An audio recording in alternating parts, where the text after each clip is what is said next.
প্রিয় ছাত্রছাত্রীরা, আজ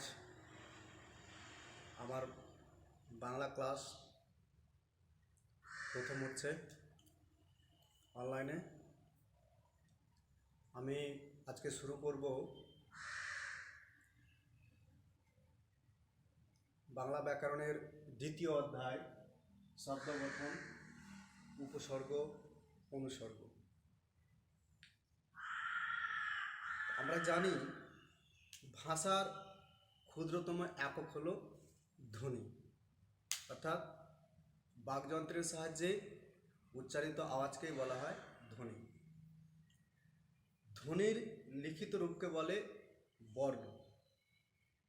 ধ্বনির লিখিত রূপকে বলে বর্ণ। এই বর্ণ এক বা একাধিক বর্ণ জুড়ে, পাশাপাশি জুড়ে তৈরি হয় শব্দ। তাহলে শব্দ কি? শব্দ আমি কাকে বলবো? আমরা জানি অর্থবোধক বা অর্থ প্রকাশক ধ্বনি সমষ্টিকেই বলে শব্দ। অর্থবোধক ধ্বনি সমষ্টিকে বলে শব্দ। অন্যভাবে বললে বলা যায়, এক বা একাধিক বর্ণ পাশাপাশি বসে বা মিলে যখন কোনো অর্থ প্রকাশ করে তখন তাকে বলা হয় শব্দ। যেমন এই শব্দ কিন্তু একটি মাত্র বর্ণতেও হতে পারে বা একটি মাত্র ধ্বনিতেও হতে পারে, আবার একাধিক বর্ণ বা ধ্বনি পাশাপাশি বসেও হতে পারে। যেমন এ আমার ভাই। তাহলে এই বাক্যটিতে এ একটা শব্দ। এখানে কিন্তু এ একটা বর্ণ হলেও এখানে কিন্তু একটা শব্দ হিসেবে ব্যবহৃত হয়েছে, অর্থ প্রকাশক শব্দ হিসেবে ব্যবহৃত হয়েছে।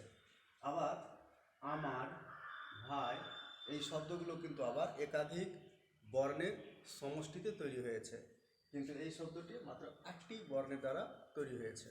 সুতরাং আমি বলতে পারি যে এক বা একাধিক অর্থবোধক ধ্বনি সমষ্টিকে বলে শব্দ, বা এক বা একাধিক বর্ণ সমষ্টি যখন কোনো অর্থ প্রকাশ করে তখন তাকে বলে শব্দ।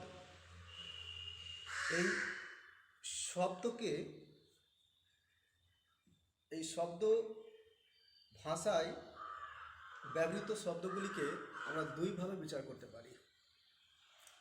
আমরা যে ভাষায় বিভিন্ন শব্দ ব্যবহার করি, এই শব্দকে আমরা দুইভাবে বিচার করতে পারি। একটা হচ্ছে শব্দের গঠনগত দিক, আর একটা হচ্ছে শব্দের অর্থগত দিক।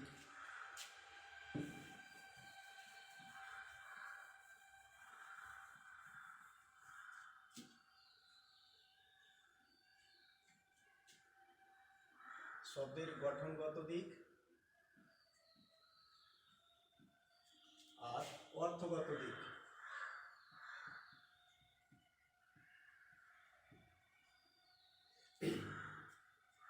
গঠনগত দিক থেকে শব্দকে দুইভাবে ভাগ করা যায়।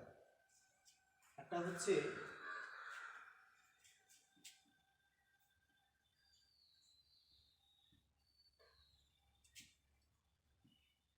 মৌলিক শব্দ, একটা হচ্ছে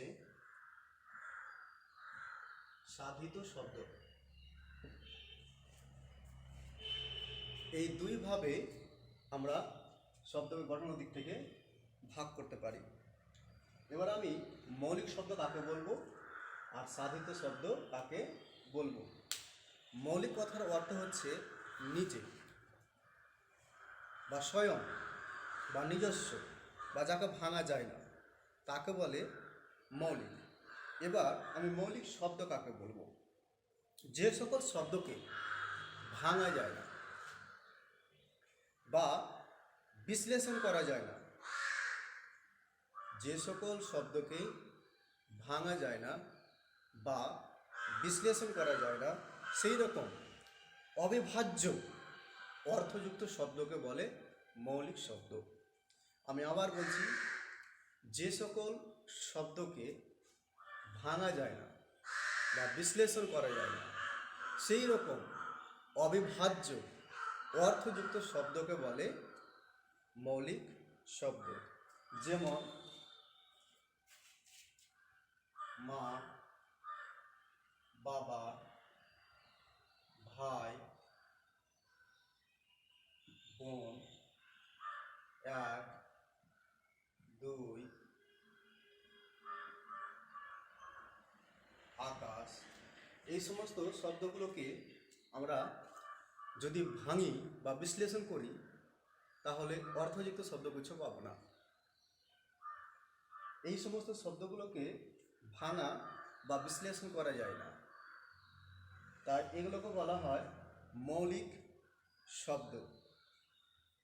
আর এদের প্রত্যেকটিরই একটা সুনির্দিষ্ট অর্থ আছে, কিন্তু এদেরকে ভাঙলে আমরা তার কোনো সুনির্দিষ্ট অর্থ পাব না।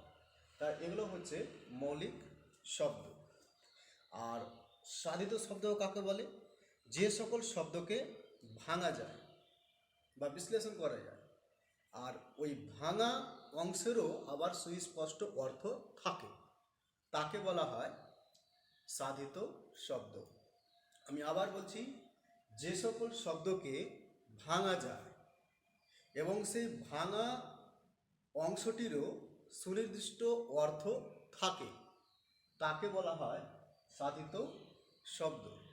সাধিত শব্দ বিশেষ করে প্রত্যয় বিভক্তি যুক্ত হয় এবং কি সমাসবদ্ধ হতে পারে। সাধিত শব্দগুলি বিভক্তিযুক্ত হয়, প্রত্যয়যুক্ত হয় এবং সমাসবদ্ধ হয় বলে এদেরকে ভাঙা যায়, বিশ্লেষণ করা যায়। তা আমরা সাহিত্য শব্দের সংজ্ঞা অন্যভাবেও বলতে পারি যে বিভক্তি, প্রত্যয়যুক্ত ও সমাসবদ্ধ শব্দগুলিকেই বলা হয় সাধিত শব্দ। আমরা এভাবেও বলতে পারি সাহিত্য শব্দের সংজ্ঞা। তবে যে সকল শব্দকে ভাঙা যায় এবং ভাঙলে সেই ভাঙা অংশটার সুনির্দিষ্ট অর্থ থাকে, তাকেই সাহিত্য শব্দ বলে। এভাবে সংজ্ঞাটাকে বললে আরও বেস্ট হয়। সাহিত্য শব্দের উদাহরণ আমি দিচ্ছি, যেমন ঘরোয়া, একে আমি বিশ্লেষণ করতে পারবো প্রত্যয়ে, যেমন ঘর যোগ ওয়া। নাকি, নাক যোগ ই, নাকি। যেমন নীলাকাশ, নীল যে আকাশ। এই দুটো শব্দ হচ্ছে প্রত্যয়যুক্ত আর এটা হচ্ছে সমাসবদ্ধ। এইরকমই যেমন ঘরে, ঘরে যদি আমি বলি তাহলে ঘর যোগ এ, এটা বিভক্তিযুক্ত, এটা সমাসবদ্ধ, এই দুটো প্রত্যয়যুক্ত। এইরকম প্রত্যয়যুক্ত, বিভক্তিযুক্ত, সমাসবদ্ধ শব্দগুলিকে বলা হয় সাধিত শব্দ। এবার আমরা চলে আসবো শব্দের অর্থগত দিক। অর্থগত দিক থেকে শব্দকে আমরা 3 ভাগে ভাগ করতে পারি।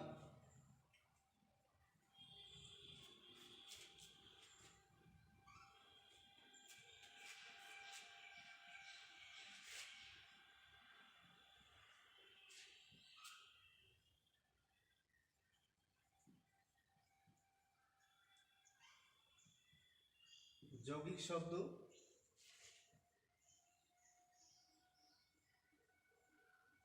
রূঢ় শব্দ এবং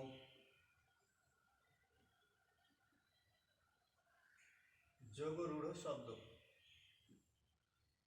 এই 3 ভাবে আমরা অর্থগত দিক থেকে শব্দকে ভাগ করতে পারি।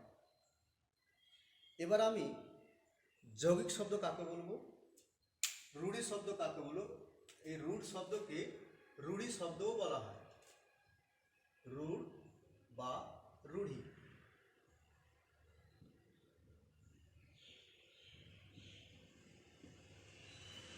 তো রূঢ় শব্দ কাকে বলবো, আর যোগরূঢ় শব্দই বা কাকে আমরা বলবো।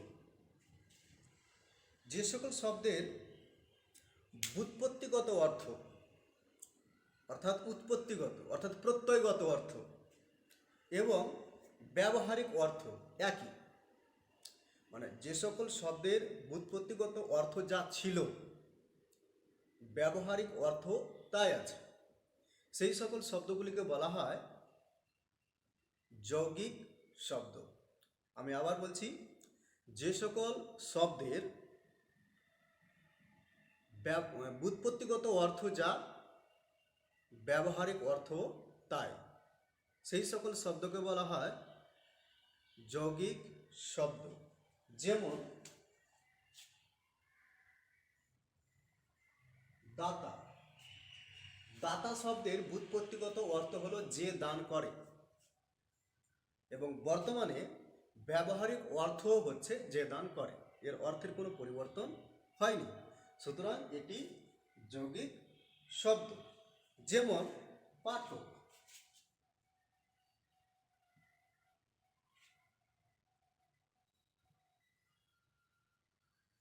পাঠক শব্দের ব্যুৎপত্তিগত অর্থ হচ্ছে যে পড়ে, আর বর্তমানে ব্যবহারিক অর্থ হচ্ছে যে পড়ে, সুতরাং এর ব্যুৎপত্তিগত অর্থ ও ব্যবহারিক অর্থ একই, এরও অর্থের কোনো পরিবর্তন হয়নি, সুতরাং পাঠক শব্দটিও হচ্ছে যৌগিক শব্দ। যেমন পাচক,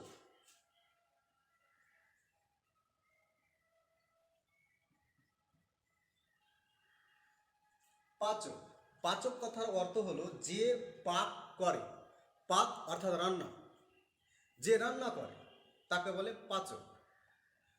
বর্তমানেও ব্যবহারিক অর্থ হচ্ছে যে রান্না করে বা যে পাক করে।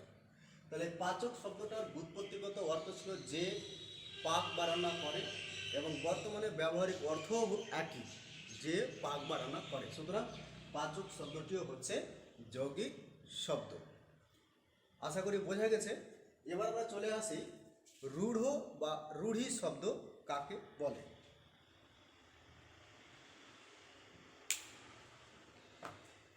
যে সকল শব্দ তার ব্যুৎপত্তিগত অর্থকে না বুঝিয়ে ব্যবহারিক অর্থকে বোঝায় তাকে বলে রূঢ় বা রূঢ়ি শব্দ। অর্থাৎ যে সকল শব্দের ব্যুৎপত্তিগত অর্থ যা ছিল বর্তমানে ব্যবহারিক অর্থ সেটা আর নেই, ব্যুৎপত্তিগত অর্থটি বাদ পড়ে গেছে, ব্যবহারিক অর্থটা বর্তমানে ব্যবহার হচ্ছে, এই ধরনের শব্দকে বলা হয় রূঢ় বা যোগরূঢ় শব্দ। অর্থাৎ আমি এভাবে আরও বলতে পারি যে সকল শব্দের ব্যুৎপত্তিগত অর্থ এবং ব্যবহারিক অর্থ পৃথক বা আলাদা তাকেও রূঢ়ি বা রূঢ় শব্দ বলে। যেমন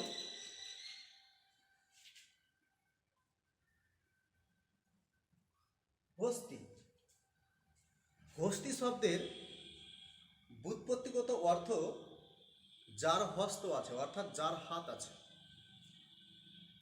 কিন্তু হস্তি শব্দের বর্তমান ব্যবহারিক অর্থ হচ্ছে হাতি, তাহলে এর ব্যুৎপত্তিগত অর্থ যা ব্যবহারিক অর্থ তা নয়, আলাদা, সুতরাং এটা রূঢ় বা রূঢ়ি শব্দ। আরেকটু উদাহরণ বলছি, যেমন হরিণ,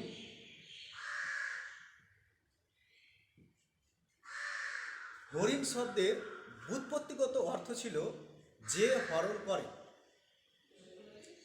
কিন্তু বর্তমান অর্থ হচ্ছে মৃগ অর্থাৎ বনের একটা পশু। তাহলে এই হরিণ শব্দেরও ব্যুৎপত্তিগত অর্থ এবং বর্তমানে প্রচলিত বা ব্যবহারিক অর্থ আলাদা বা পৃথক, একই নয়। সুতরাং এটিও হচ্ছে একটি রূঢ়ি বা রূঢ় শব্দ। অনুরূপে যেমন দণ্ড,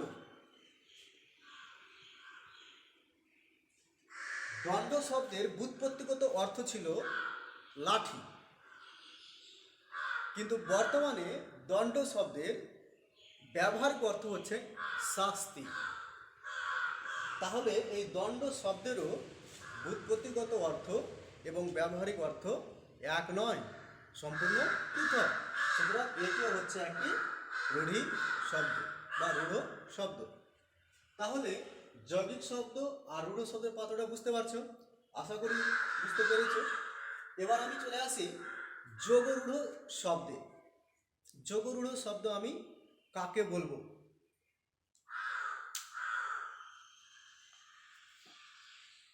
যে সকল শব্দের অনেকগুলি অর্থের মধ্যে বর্তমানে শুধু একটা নির্দিষ্ট অর্থকে প্রকাশ করে, অর্থাৎ অন্যভাবে বললে আরও অন্যভাবে বলে বুঝে বলা যায়, যেমন কোনো একটি শব্দের দ্বারা ব্যুৎপত্তিগত অর্থে অনেক কিছু, অনেক ব্যক্তি বা অনেক বস্তুকে বোঝাতো, কিন্তু বর্তমানে অনেক ব্যক্তি বা অনেক বস্তুকে না বুঝিয়ে শুধুমাত্র একটি ব্যক্তি বা বস্তুকে বোঝায়, তাকে বলা হয় যোগরূঢ় শব্দ।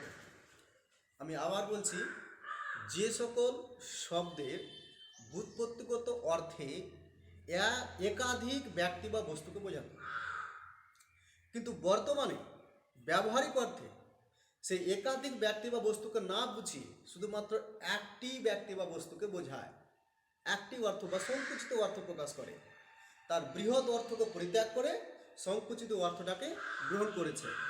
তা সেই সমস্ত শব্দকে বলা হয় যোগরূঢ় শব্দ। যেমন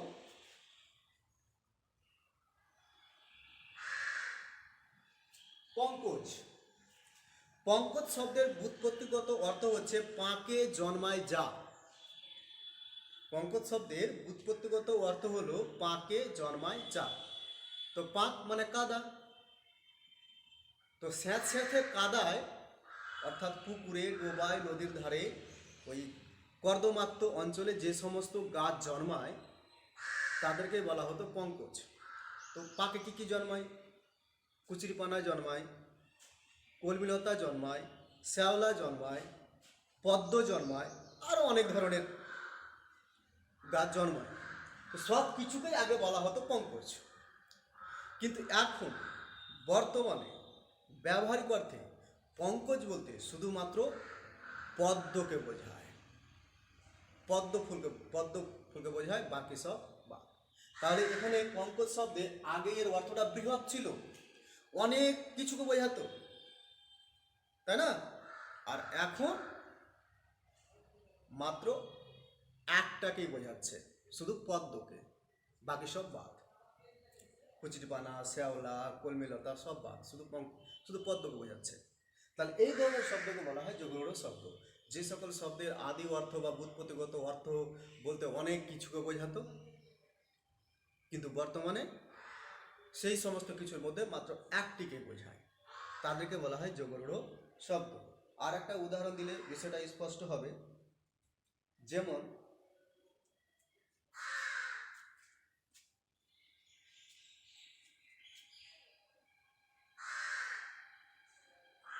অন্ন।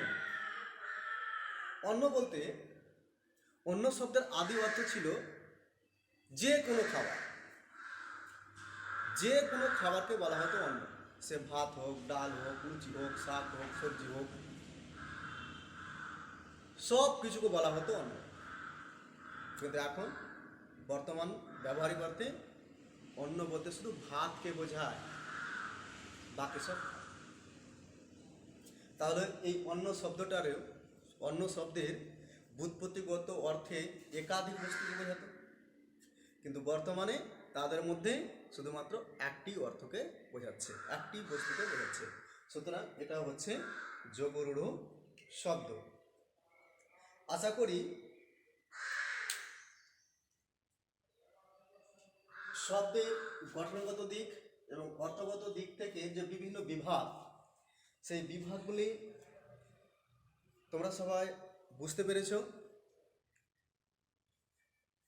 আমার এই ভিডিওটা দেখার পরে বইটি পড়বে, তাহলে আরও হয়তো ভালো করে বুঝতে পারবে বারবার। এবার আমরা চলে আসি শব্দ গঠনের দ্বিতীয় পর্ব, উপসর্গতে।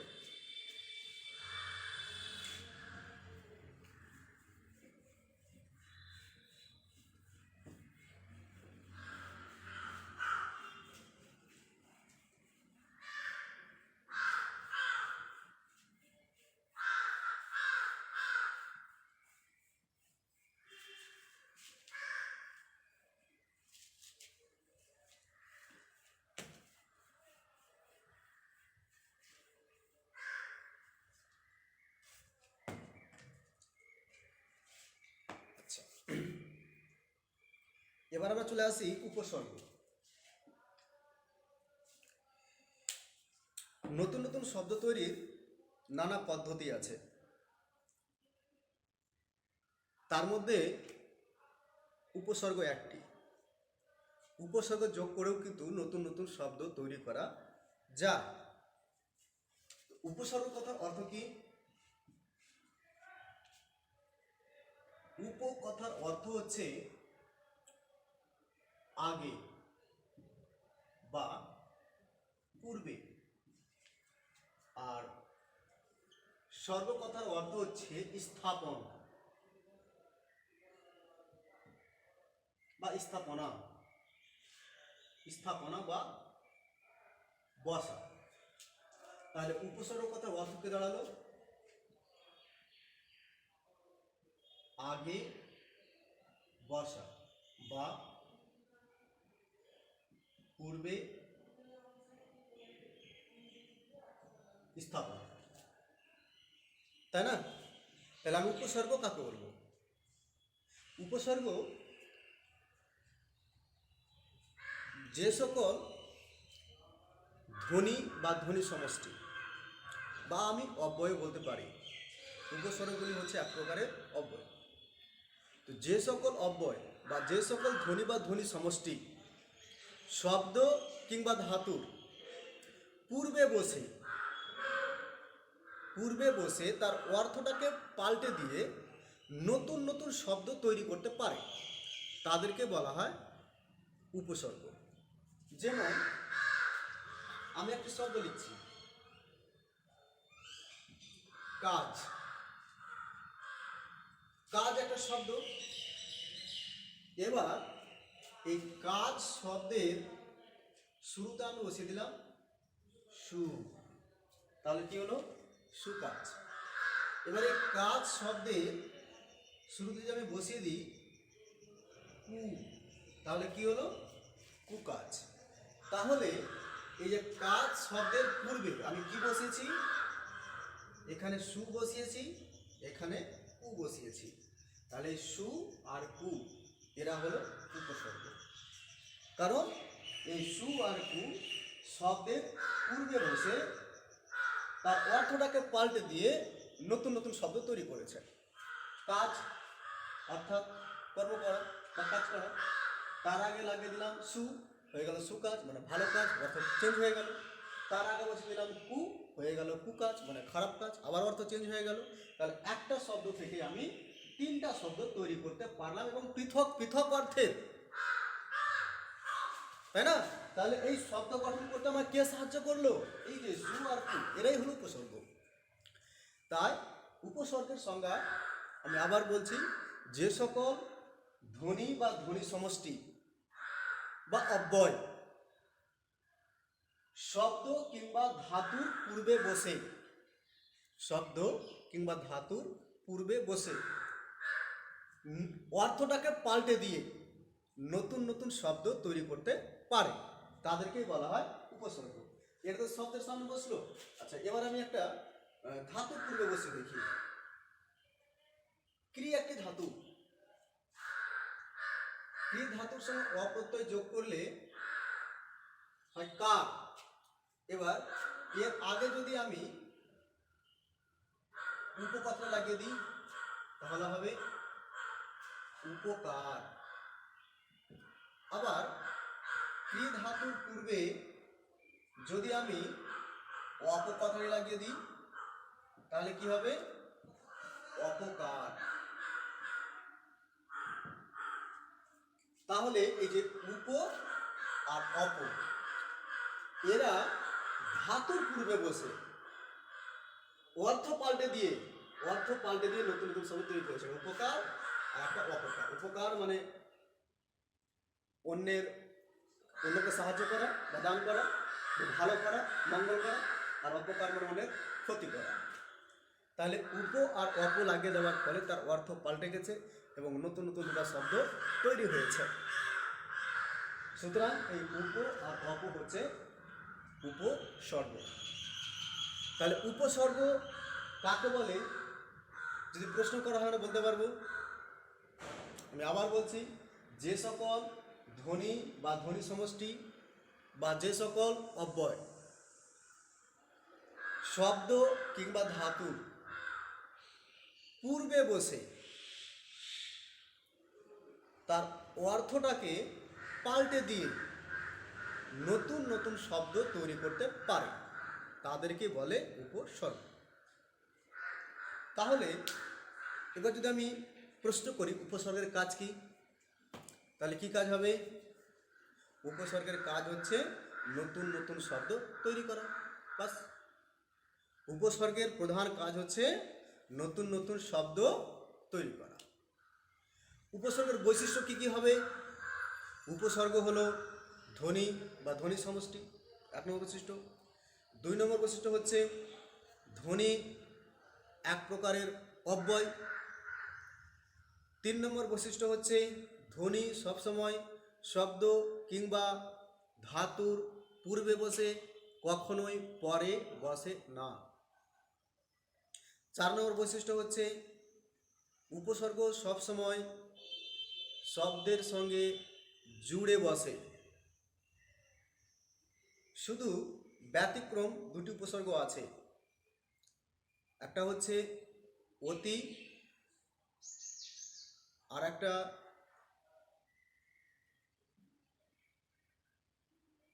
আমার ঠিক মনে আসছে না। অতি উপসর্গটি পৃথকভাবে কিন্তু বসতে পারে।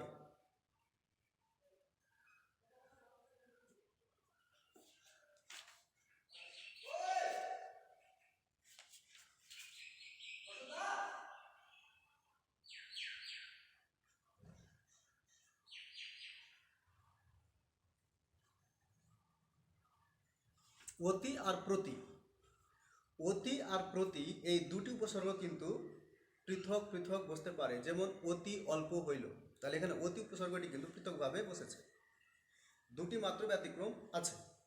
তাহলে এতগুলো আমরা বৈশিষ্ট্য পেলাম উপসর্গের। এবার আমরা চলে আসবো উপসর্গের শ্রেণী বিভাগে।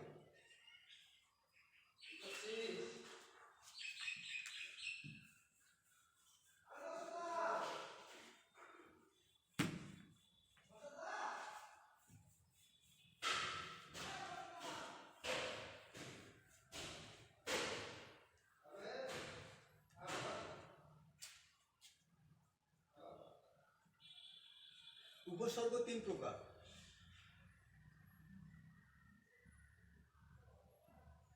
সংস্কৃত উপসর্গ, বাংলা উপসর্গ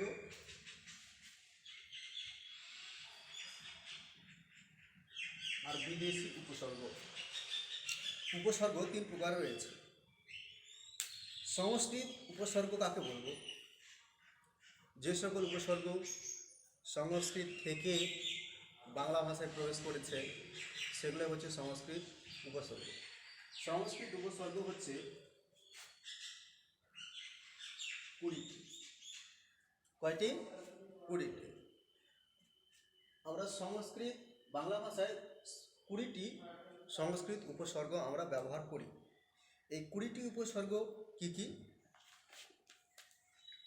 লিখে দিচ্ছি। প্র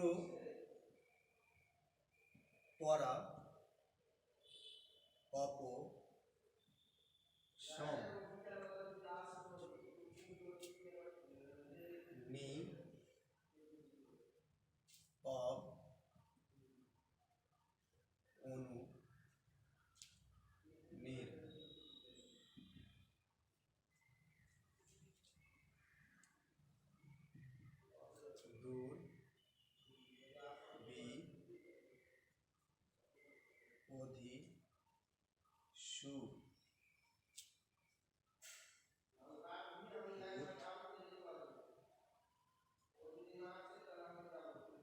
পরি, প্রতি, অভি।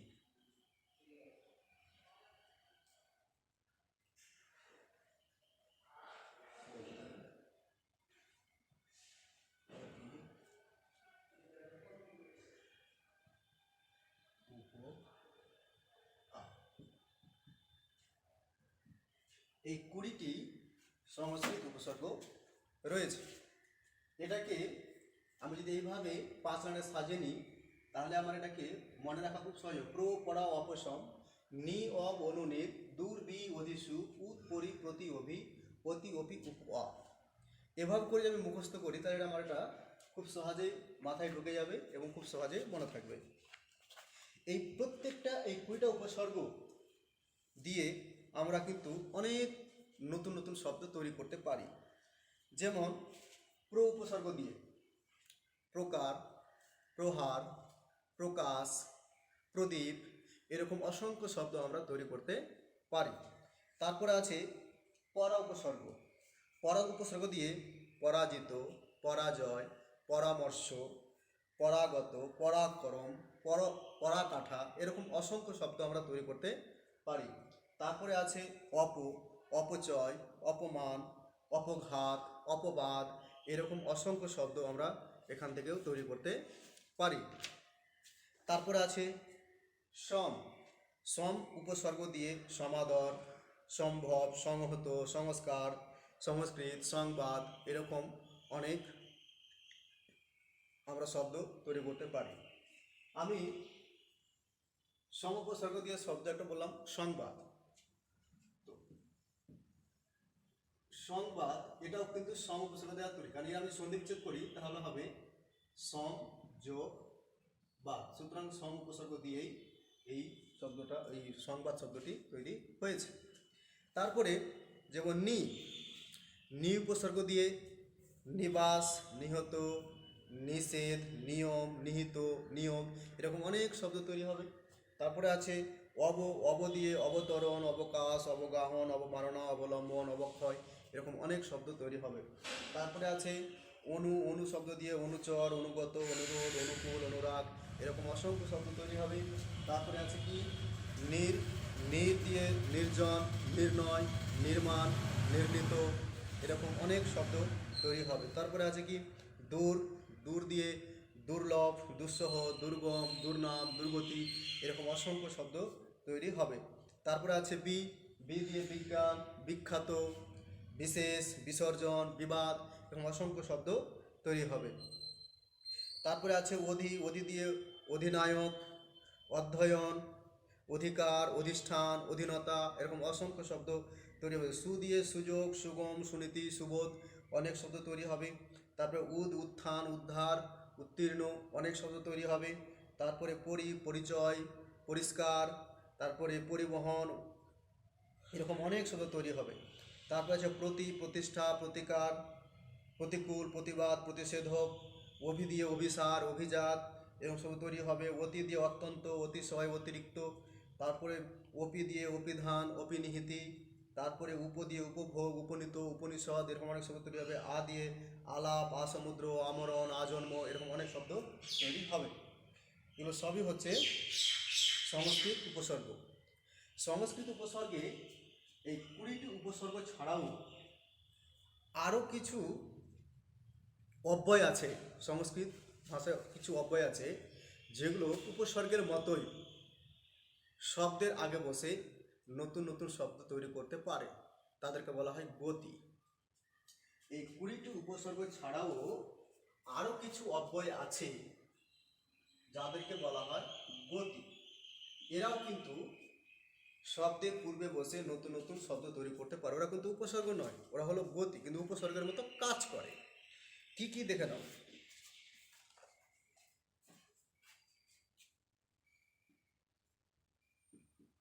তিরক,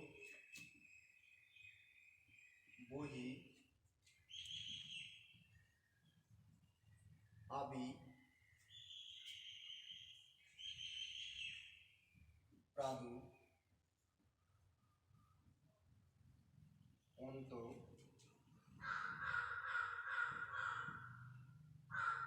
পুরো, সাক্ষাৎ, অলম, পূর্ব। 1 2 3 4 5 6 7 8 9।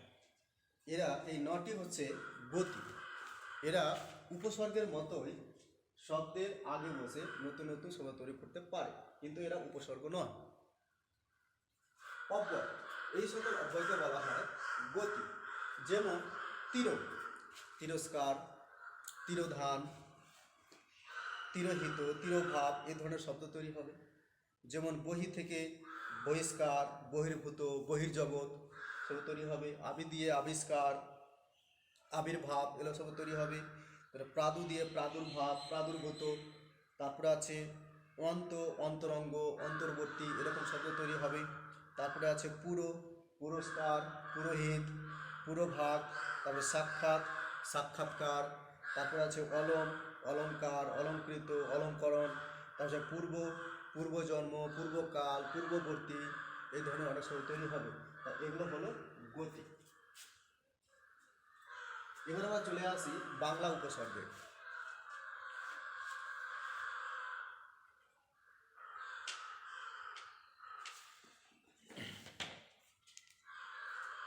আচ্ছা, অনেকের ধারণা আবার যে সংস্কৃত উপসর্গ শুধু ধাতুর পূর্বে বসে। না, শুধু ধাতুর পূর্বেই বসে না, সংস্কৃত উপসর্গ শব্দের পূর্বেও কিন্তু বসতে পারে।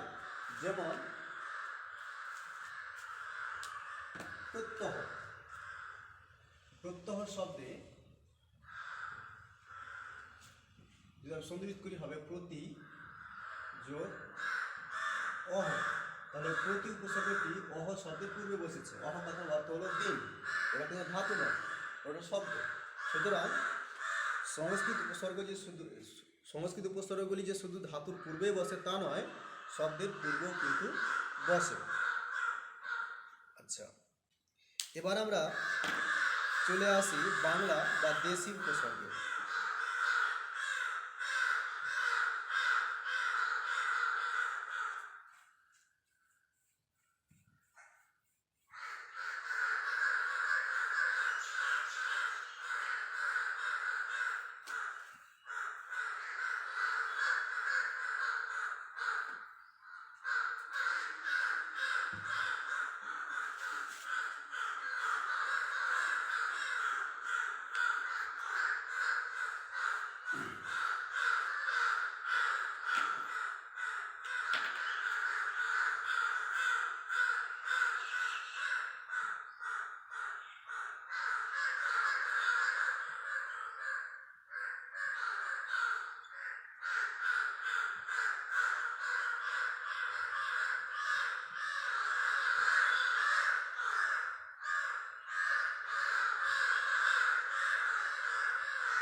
এগুলো হচ্ছে বাংলা উপসর্গ।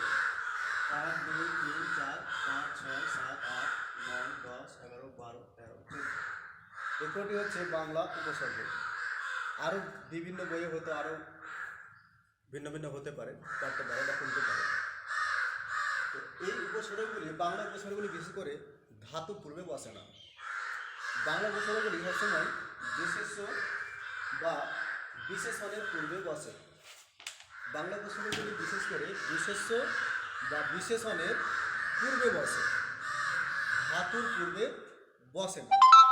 যেমন অ, অ উপসর্গটি নেতিবাচক অর্থে ব্যবহার হয়। যেমন অচেনা, অজানা, অকেজ, অনড়, অদেখা, অভাব, এগুলো নেতিবাচক অর্থে ব্যবহৃত হয় অ উপসর্গ। অনা উপসর্গটিও কিন্তু নেতিবাচক অর্থেই ব্যবহৃত হয়। যেমন অনাচার, অনাহার, অনাবৃষ্টি ইত্যাদি। তারপরে না উপসর্গটিও কিন্তু নেতিবাচক অর্থেই ব্যবহৃত হয়, যেমন নারাজ, নাবালক, নামঞ্জুর, এগুলো হচ্ছে নেতিবাচক শব্দ না উপসর্গ যোগে তৈরি। তারপরে আছে আ উপসর্গটিও কিন্তু নেতিবাচক অর্থে ব্যবহৃত হয়, যেমন আগাছা, আধোয়া, আচমকা, আলুনি, এই শব্দগুলো নেতিবাচক অর্থে তৈরি হয়েছে আ উপসর্গের দ্বারা।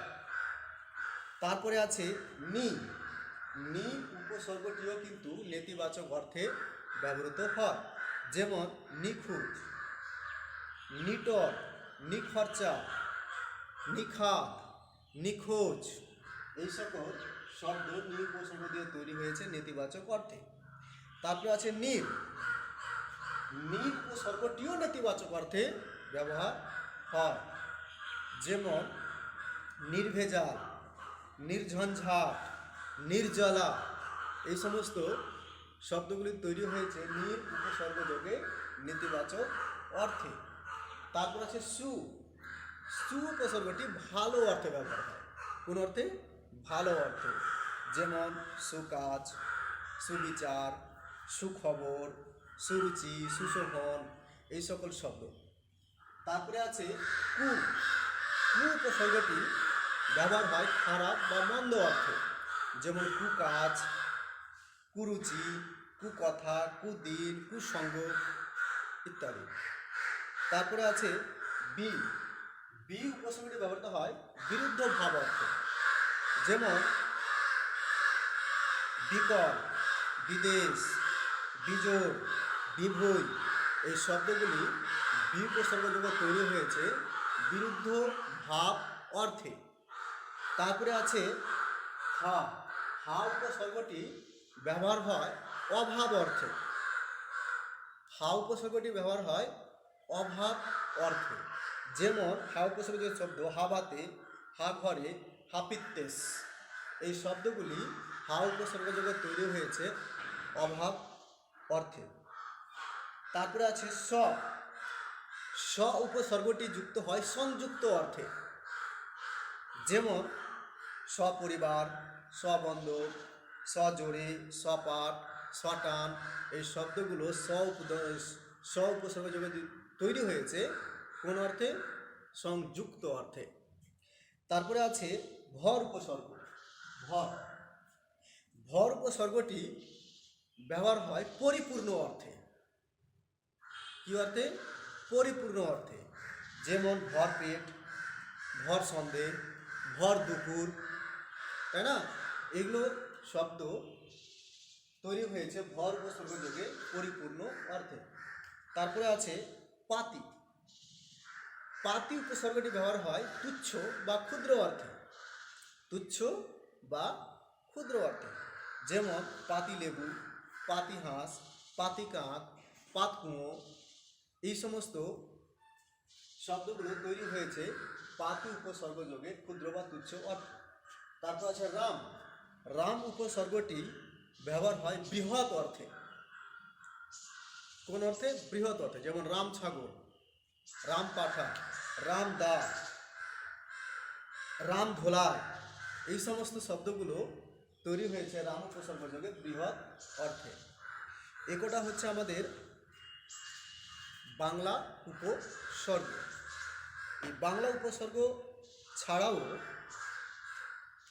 আমাদের ভাষায় কিছু কিছু বিদেশি ভাষা থেকে আমাদের বাংলা ভাষায় কিছু কিছু উপসর্গ প্রবেশ করেছে, যে সমস্ত উপসর্গ শুধুমাত্র শব্দে অর্থাৎ বিশেষ বা বিশেষণের পূর্বেই বসে, ধাতুর পূর্বে বসে না।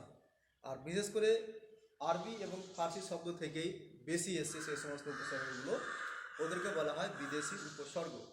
এই বিদেশি উপসর্গগুলো কী কী আছে আমরা একটু জেনে নিই।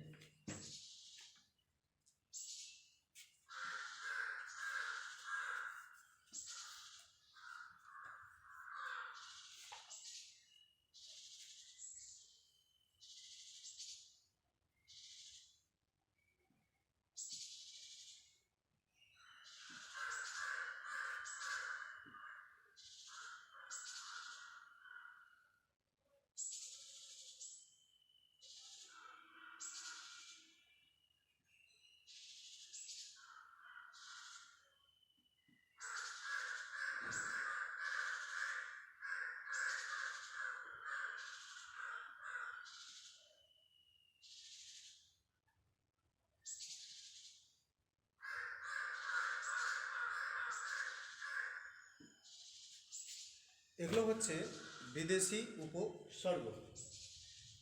এই বিদেশি উপসর্গগুলি কোনটি কোন অর্থে ব্যবহার হয় বা কী কীভাবে সব তৈরি করা যায় সেগুলো আমরা আজকে জেনে নেব। যেমন গড়, গড় উপসর্গটি নেতিবাচক অর্থে ব্যবহার হয়। যেমন গড়বিল, গড় হাজির, গড় রাজি, এই শব্দগুলো তৈরি হয়েছে গড় উপসর্গ যোগে নেতিবাচক অর্থে। তারপরে আছে বদ, বদ উপসর্গটি ব্যবহার হয় নিন্দাসূচক অর্থে। যেমন বদহজম, বদরাগী, বদজাত, বদমেজাজ, এই শব্দগুলি বদ উপসর্গ যোগে তৈরি হয়েছে নিন্দাসূচক অর্থে। তারপরে আছে দর, দর উপসর্গটি ব্যবহার হয় নিচস্থ অর্থে, নিচস্থ। যেমন দর কাঁচা, দর পাউনি, দর দালান, এই শব্দগুলি দর উপসর্গ যোগে তৈরি হয়েছে নিচস্থ অর্থে। তারপরে আছে বে, বে উপসর্গটিও কিন্তু নেতিবাচক অর্থে ব্যবহার হয়।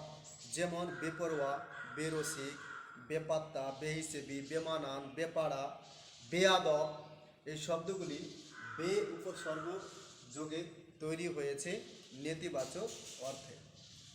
তারপরে আছে নিম, নিম উপসর্গটি ব্যবহার হয় অসম্পূর্ণ অর্থে। নিম উপসর্গটি ব্যবহার হয় অসম্পূর্ণ অর্থে। যেমন নিমরাজি, নিম খুন, এই শব্দগুলি নিম উপসর্গ যোগে তৈরি হয়েছে অসম্পূর্ণ অর্থে। তারপরে ফি, ফি উপসর্গটি ব্যবহার হয় প্রত্যেক অর্থে। যেমন ফি বছর, ফি হপ্তা, ফি রোজ, ফি সন, এই শব্দগুলি প্রত্যেক অর্থে ব্যবহার হয়েছে। তারপর আছে হর, হর, হর উপসর্গটিও কিন্তু প্রত্যেক অর্থেই ব্যবহৃত হয়। যেমন হর রোজ, হর বলা, হরেক, এই বা হরদম, এই সমস্ত শব্দগুলি প্রত্যেক অর্থে ব্যবহার হয় হর উপসর্গ যোগে। তারপরে আছে খোস, খোস উপসর্গটি ব্যবহার হয় খুশি অর্থে। যেমন খোশ মেজাজ, খুশি অর্থে খোশ মেজাজ শব্দ তৈরি হয়েছে খোশ উপসর্গ যোগে। যেমন খোশ গল্প। অনুরূপে হেড, হেড, হেড উপসর্গটি ব্যবহার হয় প্রধান অর্থে। যেমন হেড পণ্ডিত, হেড মাস্টার, হেড মিস্ত্রি, তাই না, এই সমস্ত শব্দগুলি প্রধান অর্থে হেড উপসর্গ যোগে তৈরি হয়েছে। তারপরে আছে হাফ, হাফ শব্দ, হাফ উপসর্গটি ব্যবহার হয় অর্ধেক অর্থে। যেমন হাফ আথা, হাফ হাতা, হাফ আমরা বলি হাফ হাতা জামা, তাহলে হাফ হাতা বলতে অর্ধেক হাত, অর্ধেক অর্থে ব্যবহার হয়েছে। তারপরে ফুল, ফুল উপসর্গটি ব্যবহৃত হয় পূর্ণ অর্থে। যেমন ফুল হাতা, ফুলবাবু, ফুলছুটি ইত্যাদি।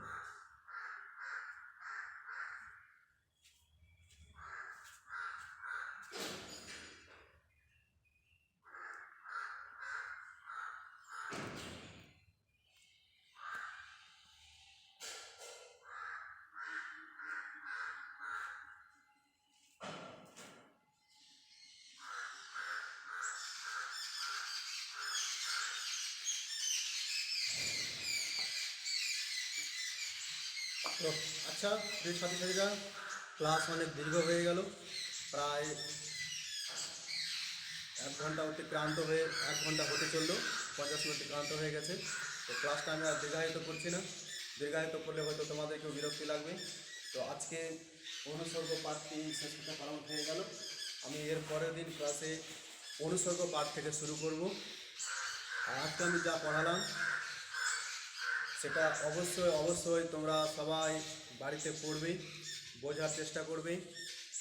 আর যদি কোথাও কোনো সমস্যা হয়, কোনো বিষয় বুঝতে না পারো, তাহলে তোমরা আমাকে কোশ্চেন লিখে পাঠাবে আমার পার্সোনাল হোয়াটসঅ্যাপ নম্বরে। কারণ গ্রুপে পোস্ট করলে অনেক সাবজেক্টের অনেক স্যারের অনেক প্রশ্ন আসে, কোনটা কার প্রশ্ন ঠিক বুঝতে পারি না। তাই আমি আমার হোয়াটসঅ্যাপ নম্বরটা এখানে লিখে দিচ্ছি, তোমরা লিখে নাও।